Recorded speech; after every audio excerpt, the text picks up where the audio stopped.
Assalamualaikum warahmatullahi wabarakatuh. Perkenalkan, nama saya Namira Mahmudah dari Hubungan Internasional A 2018. Ini saya mencoba menjelaskan isu-isu yang ada di Kalimantan Timur yang dapat berkembang menjadi isu-isu global. Tugas video ini merupakan tugas mata kuliah isu global yang diampu oleh Bu Unis Sagenah. Saya mencoba untuk mengangkat kasus penyelundupan narkotika di wilayah Kalimantan Timur sebagai isu yang dapat berkembang menjadi isu global. Sebelumnya saya berangkat dari apa itu narkoba atau obat-obat terlarang. Obat-obat terlarang sendiri merupakan obat-obat yang penggunaannya diatur hanya untuk kesehatan dan ilmu pengetahuan.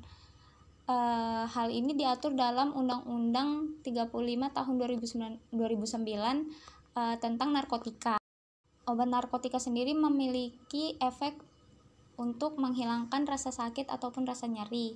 Nah, tetapi penyalahgunaan obat ini dapat menimbulkan efek-efek yang berbahaya bagi tubuh, diantaranya dapat menyebabkan halusinasi secara berlebihan, dehidrasi, kerusakan sel otak, bahkan sampai kematian. Nah, kenapa bisa sampai adanya penyelundupan ilegal? Karena banyak oknum yang menggunakan obat narkotika ini sebagai sarana untuk menghilangkan stres maupun rasa lelah gitu. Jadi banyak permintaan ilegal, permintaan pribadi, sehingga banyaknya penyelundupan yang masuk ke wilayah Indonesia maupun Kalimantan Timur.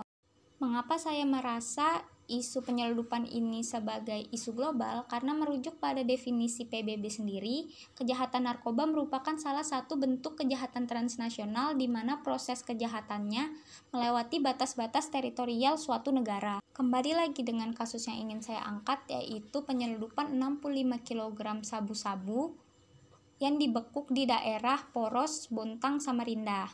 Kronologi dari penyelundupan ini, obat-obat narkotika tersebut berasal dari wilayah Malaysia yang kemudian diselundupkan melalui wilayah Sebatik dan Nunukan yang kemudian sampai ke Tarakan dan akan didistribusikan ke wilayah kota-kota besar di Kalimantan Timur, yaitu Samarinda, Balikpapan, dan Bontang.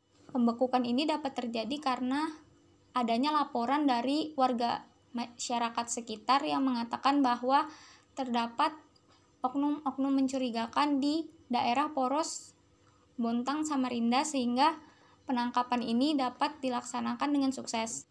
Menurut saya, tindakan yang dilakukan oleh Polda Kaltim sudah sangat responsif dan tepat. Bukan hanya yang di wilayah Samarinda, tetapi yang di wilayah Balikpapan juga, karena di daerah Balikpapan sendiri terdapat razia setiap satu malam di daerah-daerah yang memiliki angka transaksi narkotika yang tinggi maupun di wilayah-wilayah yang terdapat banyak bandar narkoba, contohnya di daerah Kampung Baru. Dalam menangani kasus ini, Bea Cukai juga memperketat pengawasan dan penjagaan masuknya barang-barang dari luar negeri ataupun luar daerah.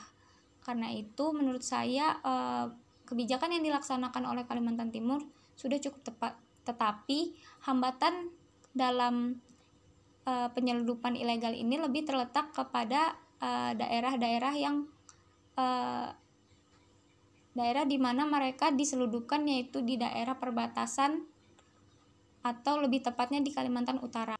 Letak geografis Nunukan dan Sebatik yang berada di perbatasan menyebabkan banyaknya jalan-jalan tikus yang diciptakan oleh kartel-kartel narkoba, serta pengawasan dan infrastruktur yang kurang memadai untuk melakukan pengawasan serta penjagaan di wilayah tersebut, didukung dengan perekonomian masyarakat sekitar yang kurang, menyebabkan mudah sekali untuk barang-barang dari negara Malaysia tersebut bisa masuk ke wilayah Indonesia yang kemudian akan didistribusikan ke kota-kota besar seperti yang ada di Kalimantan Timur seperti Samarinda, Balikpapan maupun Bontang. Karena itu saya merasa bahwa isu ini atau kasus ini bukan hanya dihadapi atau diatasi oleh pemerintah regional saja, tetapi perlu tindakan yang konkret dan lebih jelas dari pemerintah Indonesia maupun pemerintah pusat untuk dapat melakukan kerjasama dengan Malaysia atau negara-negara yang bersangkutan untuk meminimalisir angka penyeludupan ini. Mungkin itu saja yang bisa saya sampaikan. Kurangnya mohon maaf. Terima kasih. Wassalamualaikum warahmatullahi wabarakatuh.